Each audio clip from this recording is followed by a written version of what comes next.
Good afternoon, good morning, everyone. My name is May Chotradi, AFSA Executive Director. So I would like to welcome everyone to the session 2 of our virtual technical sessions. All right. So here I just would like to give you easy housekeeping to ensure that everyone can enjoy the session the most. All right. So when you join as attendee right now, everyone is automatically be on mute, and also you're not allowed to turn on your camera also. So in case you have any questions, please make sure you put your questions in the Q&A box, because once you put your question in Q&A box, our speakers can actually see the questions and can help to address the question during their presentation or after their presentation, all right? And for any technical problems or any, comments that is not relating to the question that you would like to ask to the speakers, please put in the chat box. So in the chat box, we have Mr. Mohasam, our team, taking care of everyone as attendee. So he will keep you updated on the information and summary of the housekeeping rule also. And all right, so now is the second session of our AFSA Standing Committee on Seed Technology. So I would like to first invite our chair, Mr. Johan. Mr. Johan, please. So he will help to share the session. Hello, everyone. This is the new normal.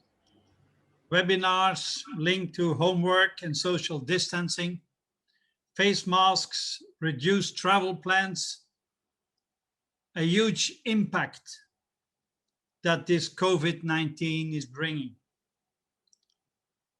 First, I would like to convey my condolences and moral support to everyone that is directly and indirectly touched with this nasty virus. We all have friends, family, colleagues that are suffering today. Let's wish them all a speedy recovery. But at the same time, this new normal is opening up a lot of new and exciting possibilities. Distance learning, communication through the web.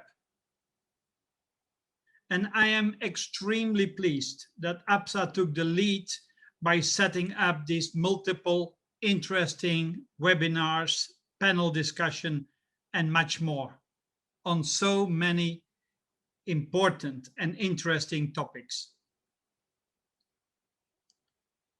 And I'm really looking forward to this next panel, which is linked to the Standing Committee on Seed Technology. And I'm looking forward that these panel members are going to bring us a lot of new insight on genetic purity. A panel that includes Sakata, includes Syngenta, Keygene, and ISTA. Sakata with Dr. Shigeru Tanabe, who is going to give us his viewpoints on genetic purity testing for vegetables. Mr. Purna from Syngenta are going to give them his insights then on the agricultural crops. Dr. Wilco Lichtering from Keygene will present some academic insights. And last but definitely not least, Dr. Chiara Delogu will explain us how ISTA is approaching this important matter. All by all, a great panel, and that will bring us many insights and ideas on these interesting and important topics. After all, we should not forget that seeds are regarded as the carriers of new technology, and they serve as the input for enhancing agricultural production. Therefore, sufficient seeds of a good quality and with the right genetics is a necessity. And today we are going to focus on one important part of seed quality, genetic purity. I do believe that we all will get a better insight in the different methods and possibilities that can be used therefore. Let's not longer wait, but let me introduce you the moderator for today, Professor Dr. Umarani Sinya, Department of Crop Science, Faculty of Agriculture, University of Putra, Malaysia. Uma, please. Okay. Thank you very much, Mr. Johan. Actually, before we go to the panel session, let us first thank our sponsor from Central Oceania who support the technical session of seed technology. So let us see their video presentation for 15 seconds.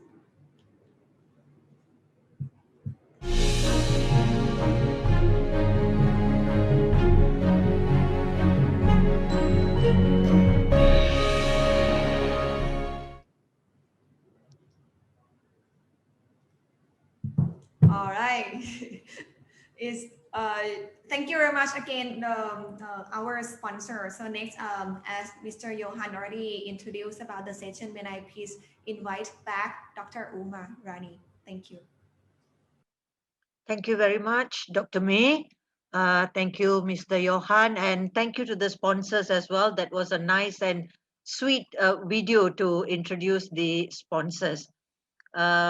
We have about 78 participants. Looks like this session is going to be one that is very, very interesting. And Mr. Johan has introduced the 4 panel members already. So I'm not going to waste time. I'm going to move on straight into inviting the first panelist for this afternoon, or rather afternoon in Malaysia. It could be any time everywhere else.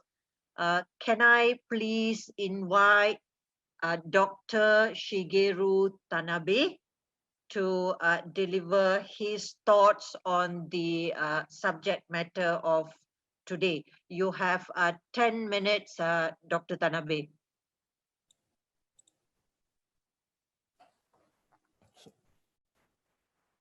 Hello, everybody.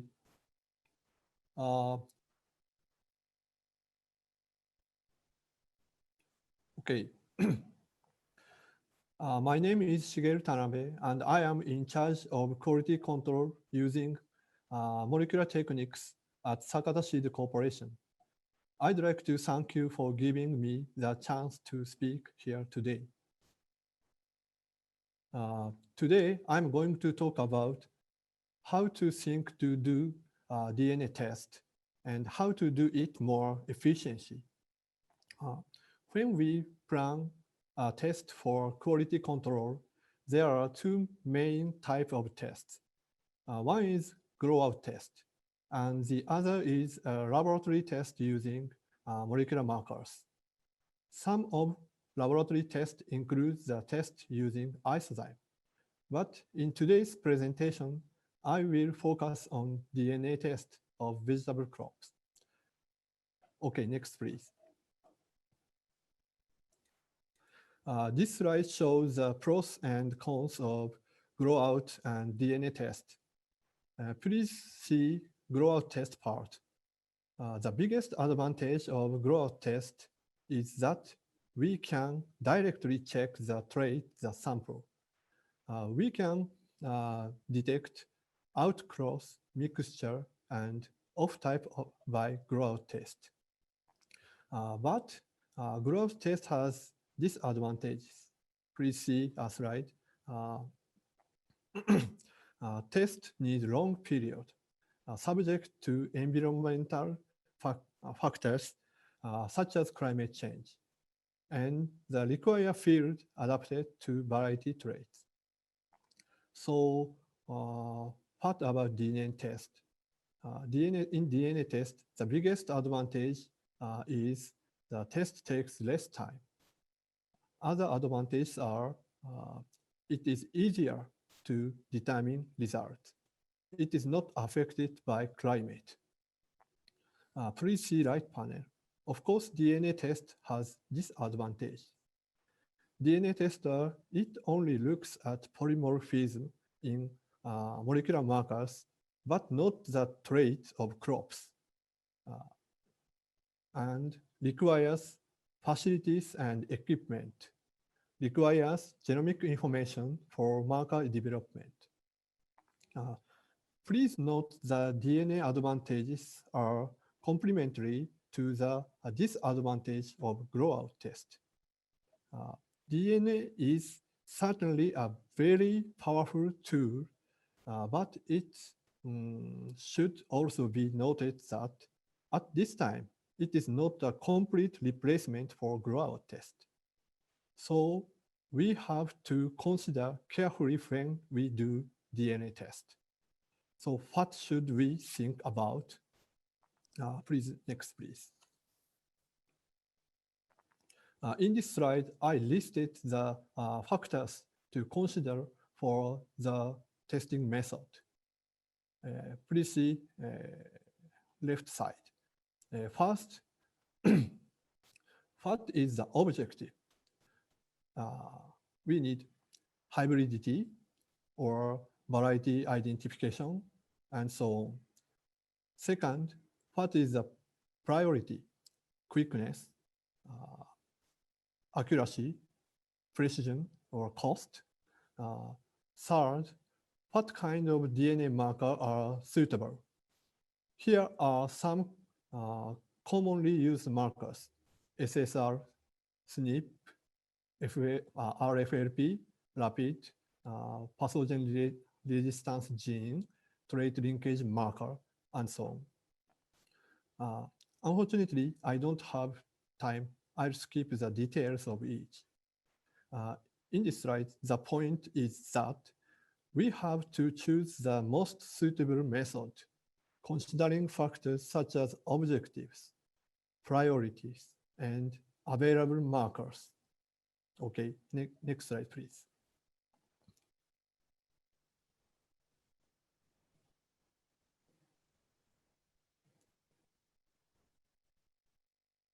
Next slide, please.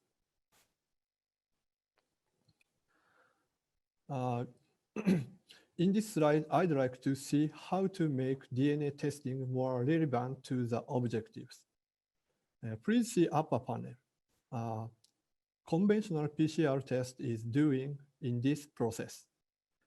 DNA extraction, PCR, electrophoresis, taking photo and judgment the results.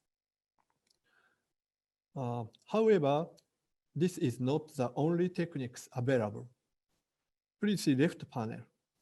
For more efficiency, we can use real-time PCR, high-throughput methods such as DNA chips, or automation of the operation of the process. Alternatively, to further increase accuracy, there are some possible ways. Please see right side. We can use many markers, multi-marker analysis, and variety identification by DNA sequencing. I'd like to explain about using many markers. In our laboratory, we sometimes do additional tests with multiple markers when we want to confirm more accurately of particular samples. However, the running costs become higher when the many markers are used, as you know. So we cannot use as the routine test. Next, about DNA sequencing. Now, variety identification by DNA sequence is also available, but these methods are not suitable for routine tests of several hundred of samples because of the cost also. However, in the future, DNA sequences may become more easily available for quality test of seeds. Then the DNA test will completely replace the grow-out test, I think. Next, please.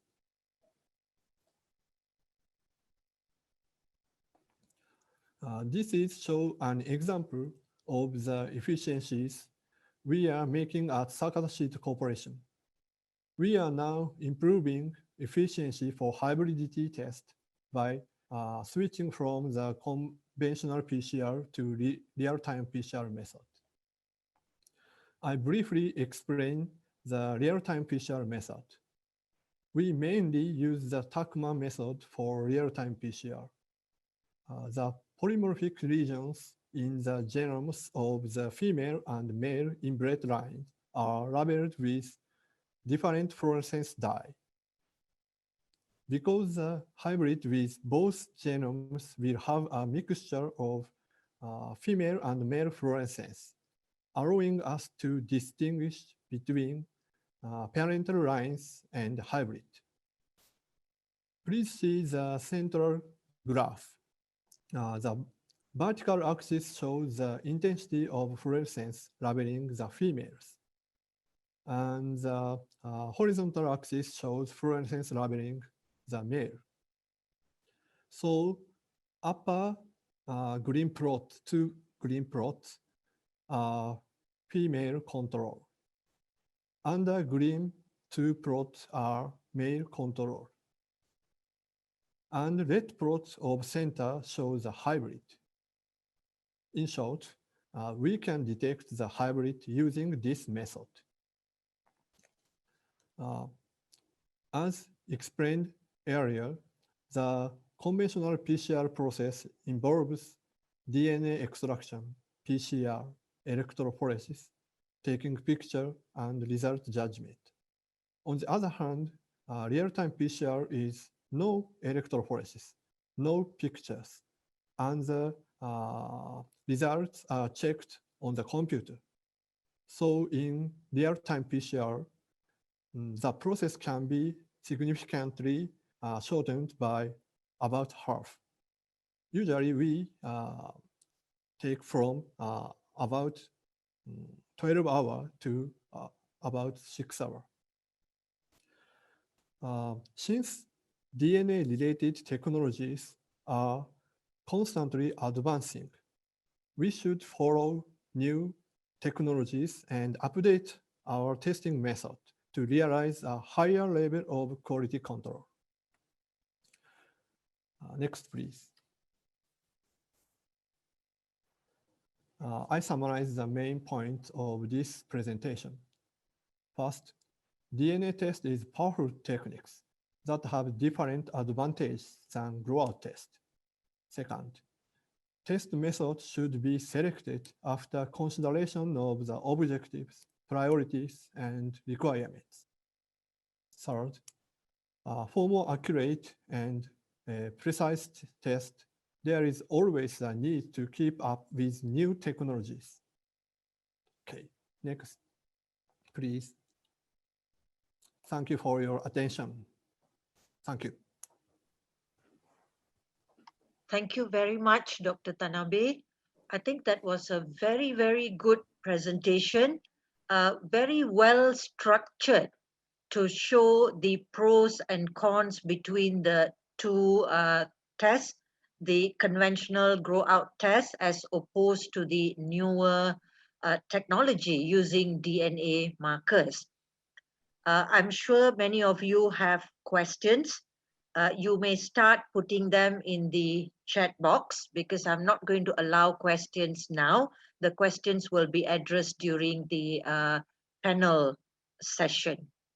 Right, so please keep the questions coming based on what Dr. Tanabe has started off. It was a very good start off platform, raising all the important issues, looking at objective priorities, but he's very confident that the molecular techniques will eventually override the grow out test. So the audience may have issues that you would want to raise on that. Now, with that note, I will move on and invite the second speaker for today, the second panelist, Mr. Purna Rao, who is the Seed Quality Head from Syngenta. Mr. Purna, 10 minutes, please. Yeah, thanks, Umarani. Just a minute. I'm just sharing my screen.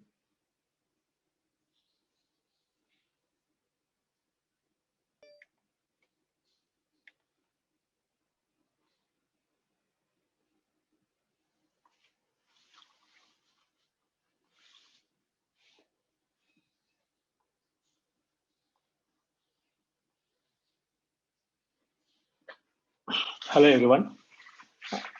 I am Puri Chandrarao, Head of Seeds Quality, Field Crops, Syngenta APAC region.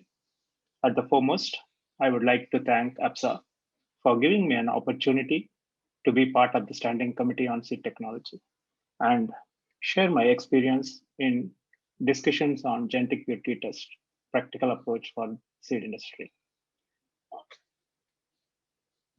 The earlier speaker, Mr. Tanabe, had given us a very good introduction of the various genetic purity tests and an overview of this and how it is being done in the vegetable crops in his organization. I would like to briefly give you an overall introduction in terms of how it is being done in the field crops within the Syngenta organization. Before that, I would take you all to the topic. I would like to share a brief introduction on the current seed industry. The numbers shown in the slide are sourced from the published notes from Agri-Surveys. There are three main types of players in the seed industry.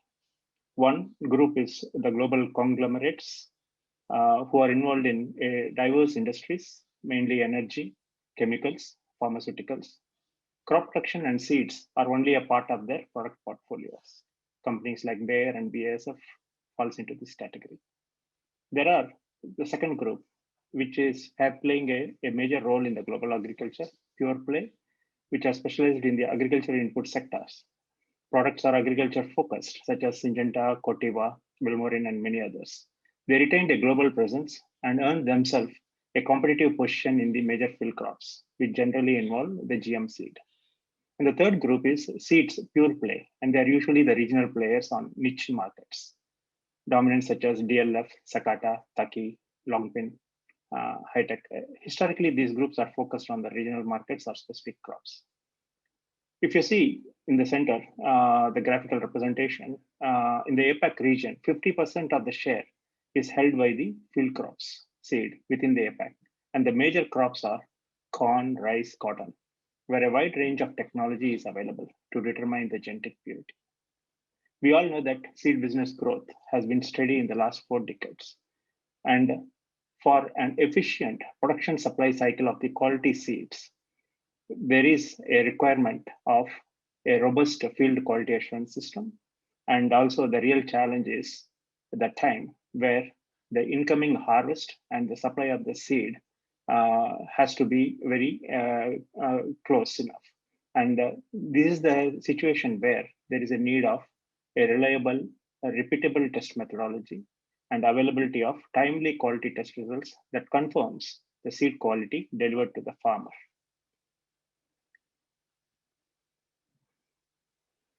Growth testing is a worldwide methodology that seed companies use to determine the varietal purity.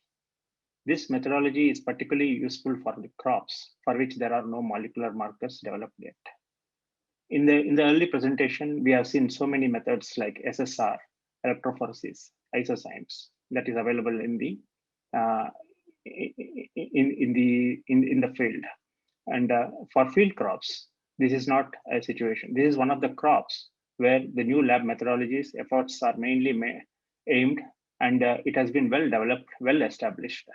So we in Syngenta, we are using a varied methods, and especially we are making use of the real-time PCR technology, the SNPs technology, single nucleotide polymorphism, for the genetic purity test and genetic purity test.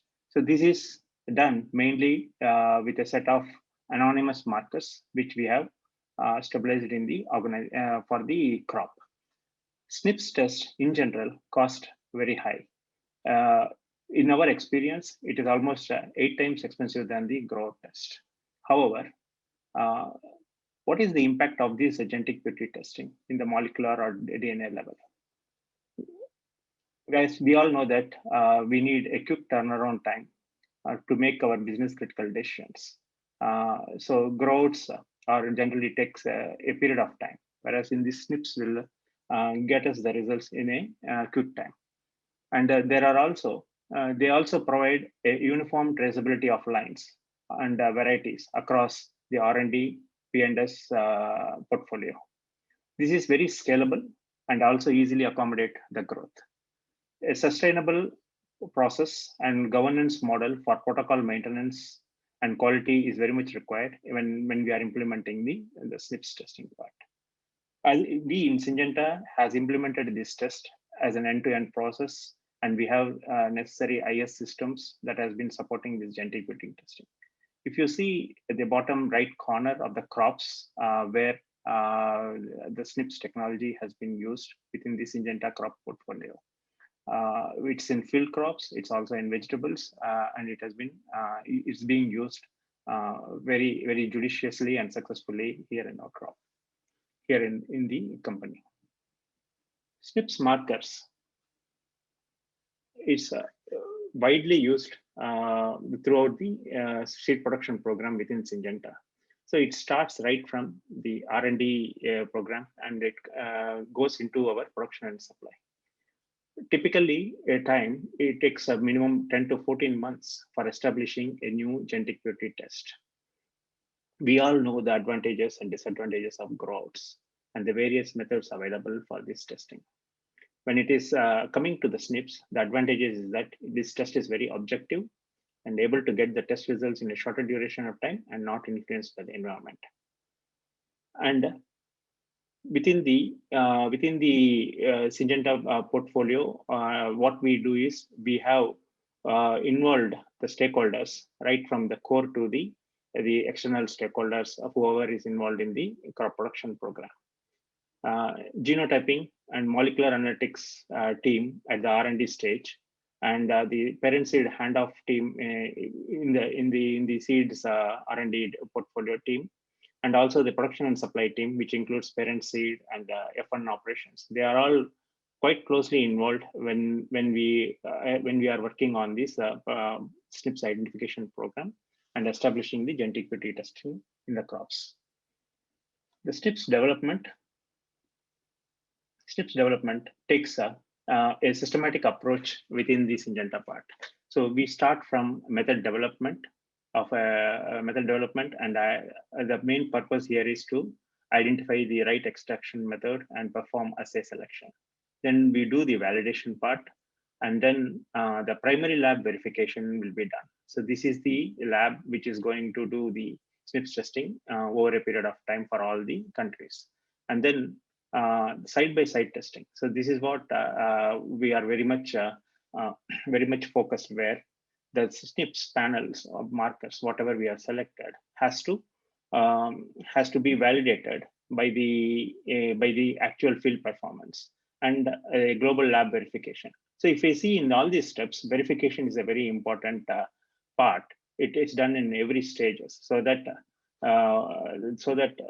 the tool, whatever the tool whatever we came up, and the markers whatever we have identified, it's very reliable, and it will ensure that the robustness of the system is sustained. When I talk about the validation, I just want to take a couple of minutes here. When we say side-by-side testing, whatever basically within Syngenta, what we do is we select a set of anonymous markers, and these anonymous markers are standardized across the portfolio, genetic portfolio, right from inbreds to the hybrids. And when these has been selected, we have to do the validation of these SNPs panels. So what we do is we select the batches, and then we select random batches, and then do the field growouts, and then compare the SNPs results with the field growout part.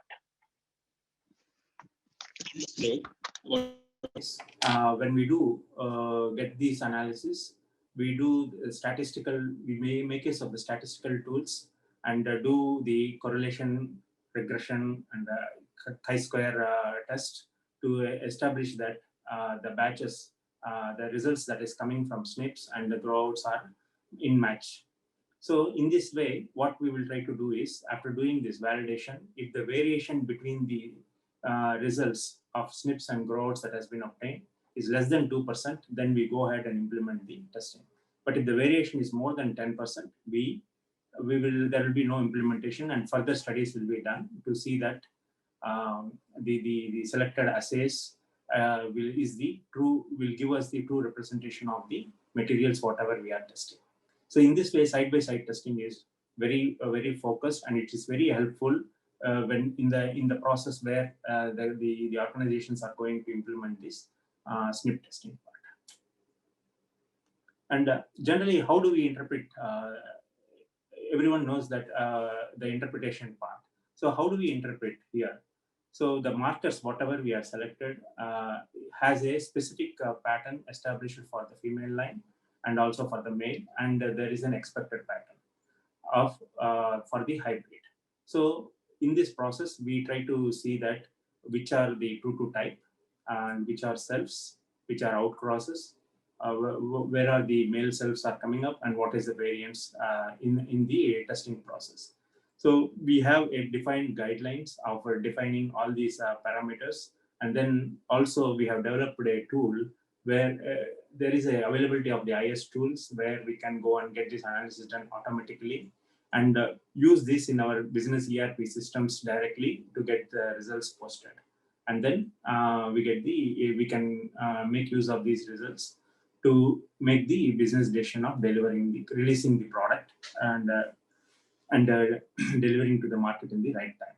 So this is how we do the interpretation of the SNPs results that is coming out. What are the key challenges when we try to move to the SNPs part? There are at times there will be some inconsistency between the SNPs and GOT results because the GP markers, whatever we are establishing, are anonymous, and sometimes it is uncorrelated with the particular phenotype. In that case, we have to do a detailed deep dive studies to see that where are these differences are coming up and how we can fix that gaps. Similarly, since we are testing these on anonymous markers, the phenotypes may not be simply inherited, and we don't know that which gene is causing that phenotypic variations. So in that way, the SNPs challenge lies there in the anonymous markers, whatever we have selected, may not, if it is not representing correctly, or if it is giving a wrong call in our SNPs test, we have to do that confirmation by making it by testing it on a grout, and then see how it is morphologically getting expressed, and then take a call. SNPs are really very strong in identifying cells, but when it comes to outcrosses or off types, there are little bit challenges. So whenever some batches are not meeting the expected standards, only for those batches, we can try to run the grouts and see and take a call on how to make use of those inventories. Similarly, the cost of testing and analysis by the SNPs pattern is a little bit high. So organizations have to plan and judiciously make use of these testing protocol in terms of how it has to be implemented, how effectively it has to be implemented, and how it has to be made use of. And then whenever we select a new panel markers or assays, we have to do a regular validation so that for the genetic portfolio, whatever we are handling, we can have a confident approach of doing the test and delivering the results. Similarly, sometimes some of the material genotypes, their DNA isolations will be a challenge. So the robustness of the protocol due to the SNPs has to be understood very clearly. In the current scenario, the technology is rapidly evolving. So we have to be having a view on the new market technology and also the development. Quality control processes not in place for few seeds for development. That is at the R&D stage. The breeders' objectives and will be a different approach, wherein they focus for the parameters for the yield and disease resistance and everything. So it is at the time of handoff from the R&D to the production and supply cycle, we have to be clearly establishing all the protocols and norms and see that we have a reliable reference SNP pattern that can be carried forward to our P&S cycle. And then it becomes very easy for managing that in the production and supply cycle. So those are some of the major challenges. And going forward, Going forward, one of my view here is implementation of these markers has to be started at the R&D level, so that there is an alignment between the markers and also the field performance. Materials can be selected sometimes based on the field and marker results, and in this way it becomes more efficient and also effective. Exploring the new technologies that is coming in the current period, which will be fit for purpose, cost effective, and also support business, should be considered, so that having these results using this technology will help in better inventory management for it. Nowadays, the state bodies like agriculture department or seed certification bodies, they are also relying on this technology to confirm the hybridity part. So in this way, organizations, if they switch on to the new technology, it becomes more easy to meet all the regulatory norms or legal requirements, everything. Use of precise DNA markers would perhaps replace GOT in the days to come, which is obviously very tedious, time-consuming, and highly vulnerable to manual mistakes that normally occur during production, processing, and marketing. Hence, this technology is always helpful to the organizations and will help us in delivering a better quality to our customers, who are the farmers. So with this, I thank Afsa for giving me this opportunity, and I can take up any questions as it comes up in the subsequent discussions. Thank you very much. Thank you, Mr. Purna. Again, that was a very interesting talk by you. I'm sure time is a limitation here. You all have, the speakers, the panelists have a lot of things to share, but don't worry, because there's a 50-minute session for a panel session later on where all these questions can be asked. A quick summary, I think Mr. Purna has highlighted the verification, validation, the importance of those factors, particularly in ensuring the reliability of the DNA marker technology in trying to align between the field and markers. I'm sure the audience have lots of questions. Keep the questions coming on the chat box. For now, we are going to take a 10 minutes online coffee break. So we will meet back again in 10 minutes.